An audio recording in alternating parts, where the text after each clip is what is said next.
Les ventes de produits dérivés s'envolent. La baisse de prix n'y est pas pour rien. Julien Gall.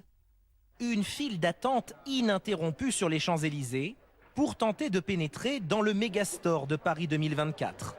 À l'intérieur, 1000 mètres carrés de boutiques consacrées aux Jeux Olympiques et une star, Frige, mascotte officielle de l'événement. Sur les t-shirts, les casquettes ou sur les sacs, cette peluche représentant un bonnet phrygien, symbole de la République française, est partout et peut s'acheter dans toutes les tailles. Je ne sais pas si je dois prendre la petite ou la grosse.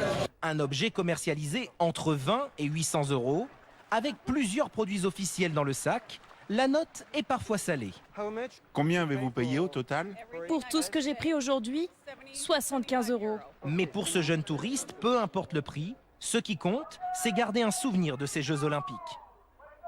Je vais la ramener à la maison, la mettre sur mon étagère et la regarder toutes les nuits.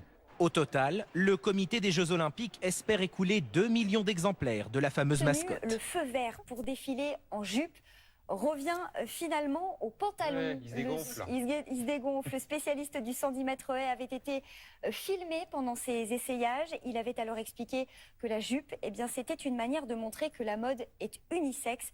Mais il est finalement revenu sur son choix. Julien Gall. Tout a commencé lors d'un essayage filmé dans le cadre d'un documentaire. Si les femmes, ils ont le droit de mettre le pantalon, les hommes, ça pourrait être bien aussi s'ils peuvent avoir le choix de mettre les jupes. 2024. 2024. Le champion du 110 mètres haies, Sacha Zoya, qui demande à porter une jupe lors de la cérémonie d'ouverture des Jeux Olympiques. Immédiatement, c'est la polémique. La Fédération française d'athlétisme et le Comité national olympique refusent dans un premier temps la demande de l'athlète, puis font volte-face et acceptent qu'il puisse arborer une jupe.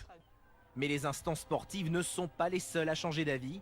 Hier soir, Sacha Zoya choisit finalement le pantalon, une décision regrettable pour cette militante féministe. C'était un symbole important en termes de représentation. C'est important pour nous d'avoir des alliés, c'est important pour nous d'avoir des hommes qui cassent les codes, qui montrent que des attributs soi-disant féminins ne remettent pas en question leur virilité, leurs compétences, leur compétitivité dans le sport. Donc c'est vrai que c'est un peu décevant finalement. Pour l'heure, on ne connaît pas encore les raisons de ce revirement vestimentaire de dernière minute.